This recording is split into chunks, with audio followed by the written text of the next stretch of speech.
we like to talk about the news and information small business owners want to hear about or need to hear about in order to be able to run their business a little bit better, a little bit more efficient. Anyways, let's get on with the news. I just realized I did that.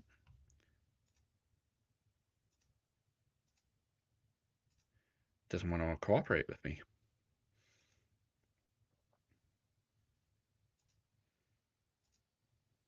All right, here we go.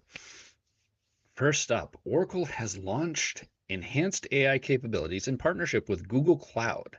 They introduced the Oracle AI Database Agent for Gemini Enterprise, allowing users to interact with Oracle databases using natural language instead of complicated programming. Nathan Thomas, Oracle's Senior VP, highlighted this is a way to make data management easier and more accessible, enabling business owners to make smarter decisions without needing deep technical skills. The new the new AI database agent helps small business owners analyze data quickly and intuitively, enabling them to understand revenue trends or customer behaviors and adjust their strategy accordingly with the integration into Google Cloud. Oh, uh, yeah. With these integrations into Google Cloud, these businesses can also leverage enhanced AI tools to automate tasks like data extraction and visualization, enhancing efficiency while ensuring data governance and security. This expansion reaches 15 regions worldwide, allowing local companies in places like Tokyo or Sao Paulo to access robust and tailored services. So this isn't maybe necessarily for the small business, but I would kind of maybe leverage this to the small to medium-sized business. The ones that do have products that they are trying to distribute worldwide. Not necessarily the person who is set up an Etsy shop, but maybe more of a person who's made their own cola brand. I know this, in my small area, we got our own beer distributors. I mean, it's Oregon, so everyone and their mother makes craft beer, but that's kind of the company that would probably utilize this a little bit more. Someone who does need an ERP or someone that does need to be able to access system tools such as Oracle, but doesn't want to have to pay someone a grand amount of money to be able to utilize those tools. That's I think who they did. And for those customers, I think that this is going to be really good to be able to access your data and to be able to utilize it a lot quicker and efficiently with natural language rather than through programming. Yeah, it's it's good. A lobbying firm got caught committing PPP fraud. A Florida lobbying firm, Iserman and Associates LLC, and its owner, Vicky Eisman. Oh, so it's Eisman. Okay, Eisman and Associates, and their owner, Vicky Eisman, have been fined nearly $409,000 for submitting fraudulent applications to the Paycheck Protection Program (PPP). The U.S. District Court for the Eastern District of Virginia found that the firm violated federal laws by using falsified tax documents and incorrect eligibility certifications in an attempt to gain access to taxpayer-backed loan funds. Notably, businesses involved mainly in lobbying were not eligible for these loans, raising alarms about the firm's actions. U.S. Attorney John Bierbauer emphasized that false submissions not only harm federal programs meant to help legitimate businesses, but also waste taxpayer money. This case is part of a broader effort by the Department of Justice to combat fraud in federal benefit programs in response to increasing numbers of misuse of released funds. The DOJ has established a national fraud enforcement division focusing on holding accountable those who exploit taxpayer resources. So yes, I mean, I probably put out one or two of these stories a week. Um, don't do fraud. This one was pretty obvious. It's like you're a lobbying company. Lobbying companies are not allowed to do this. How did they even get approved in the first place? That to me kind of reeks of some missteps on the government's part. I mean, they could have probably lied and just said, "Well, we're totally not a lobbying company. We're a logging company." Yeah, you just misread. But yeah, it's interesting what people will try to get away with. And I mean, the fraud cases have been rampant in the news. And so yes, there's a lot of people who are getting away with it.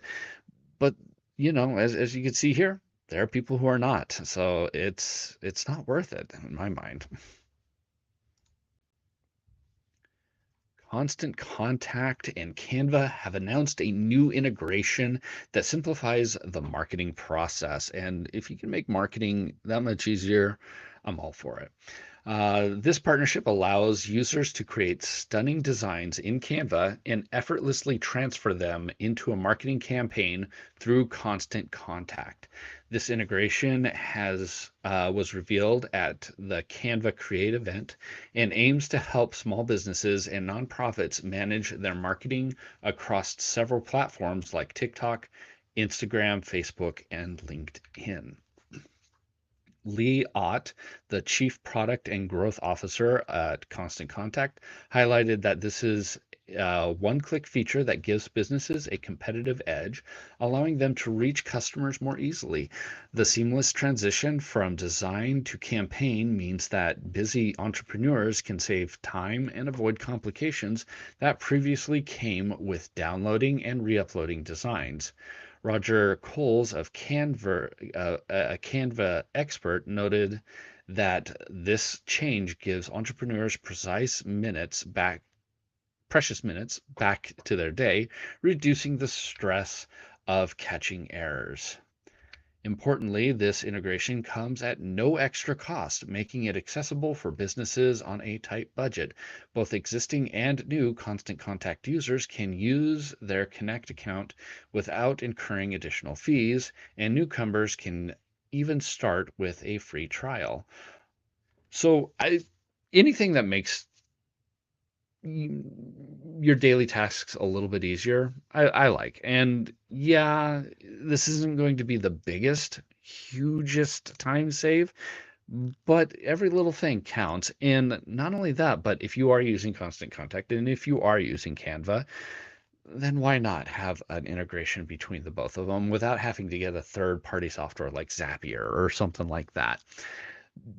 I'm all for these kinds of little integrations, and if it can streamline a process, and maybe with this comes a little bit more, you're able to throw it directly into a campaign from Canva or something to that effect.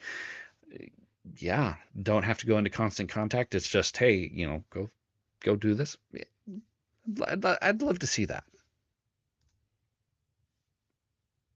All right.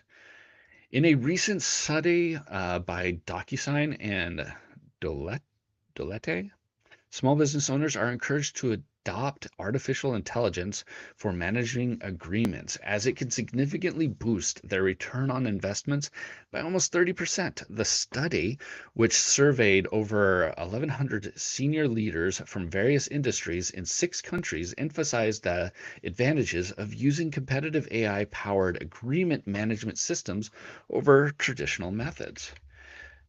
The findings indicate that companies employing these AI systems can achieve impressive efficiency gains of 36%, leading to major time and cost savings.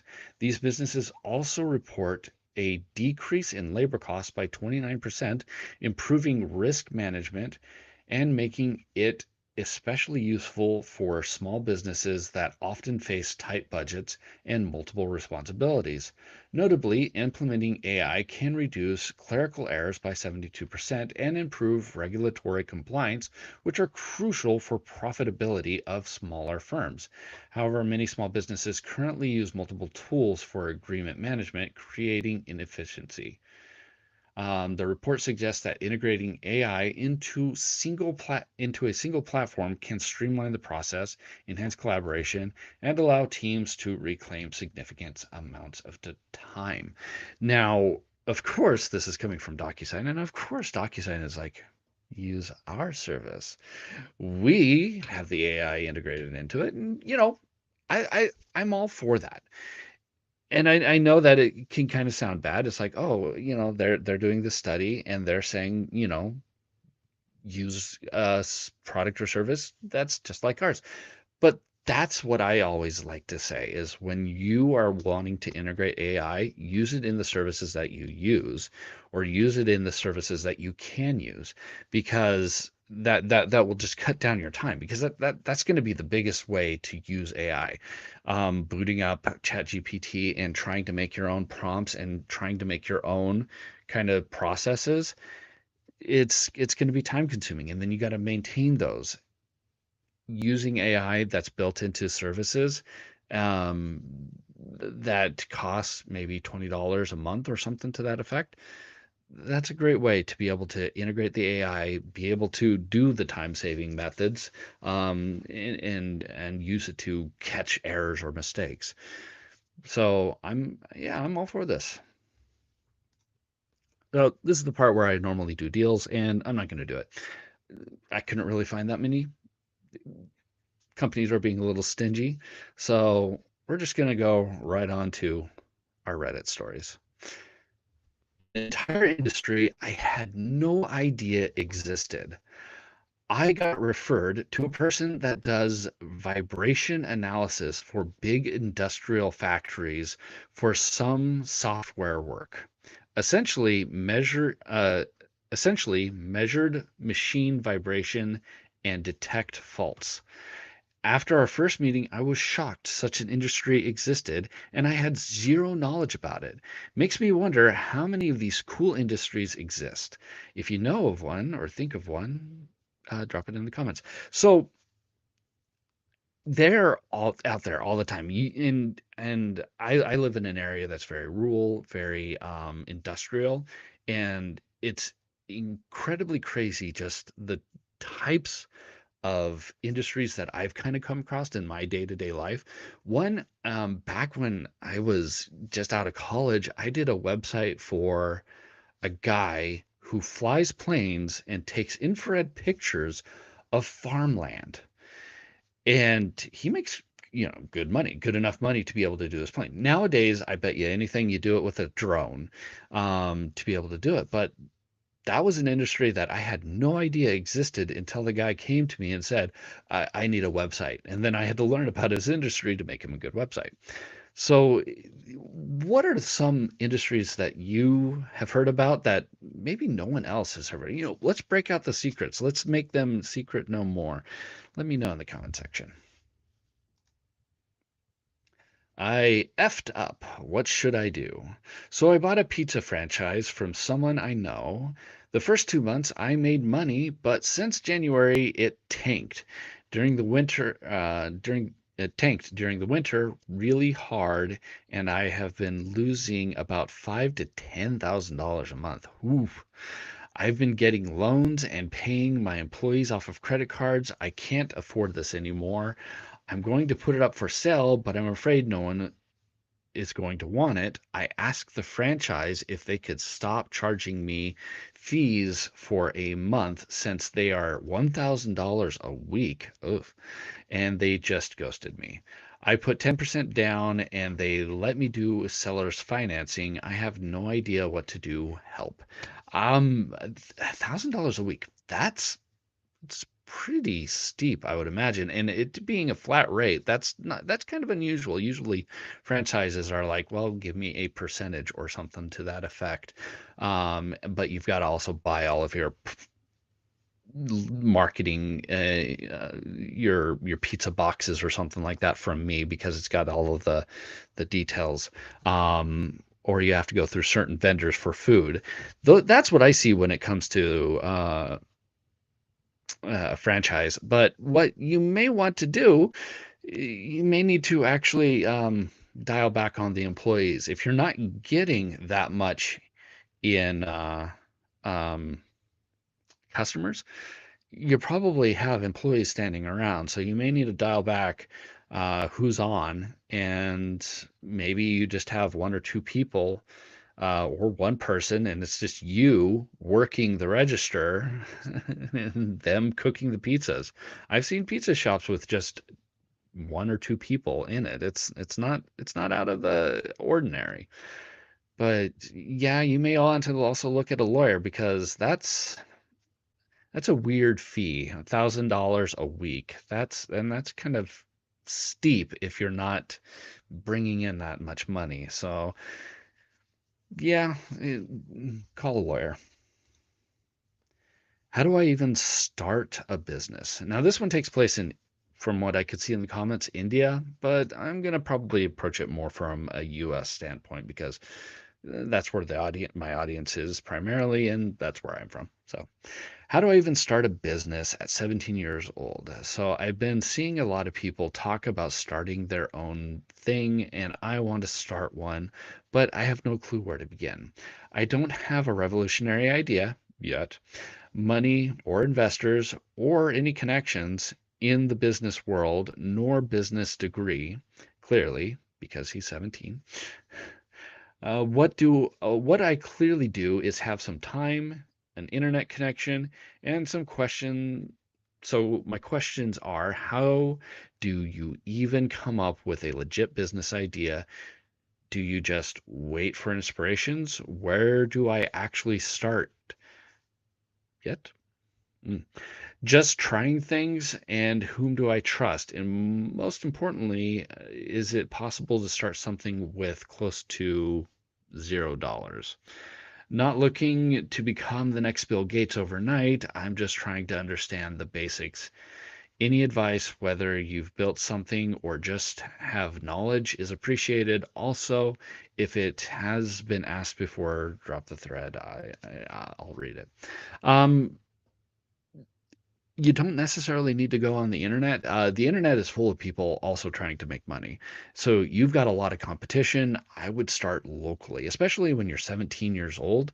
Starting a business locally, finding what is needed in your local area that no one has and that you can do without a college degree, without money, those kinds of things.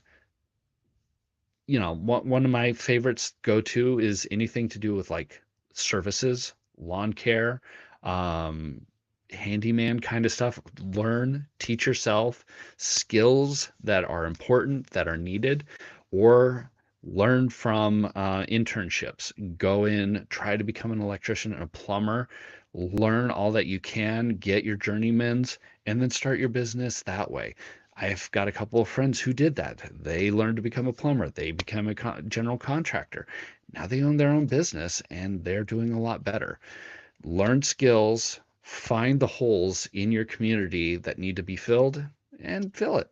That's the best way to start any kind of business. If there are 10,000 lawn care people, don't go starting a lawn care business because there's there's no need for more people. You got high competition. Find the industries where there's low competition, go for it. Held hostage by a high performer. Here's the short version of what's going on. I have a healthcare business and have a high performing receptionist. Patients love her and doctors love her too. She's great and works like a well-oiled machine. I recently brought in a business partner who bought in the business and whom I've known for a long time. He turned the business into a cash cow. He has great character, very respectful, and is very trustworthy. She didn't like him because he wanted to do things his way, which isn't adding more work for her. It's in fact making her job easier. She likes the old ways and is very resistant to change. We suspect she may have paranoia about losing her job. We reassured her and even offered her a lifetime contract, pretty much guaranteeing she won't be fired until she quits or retires.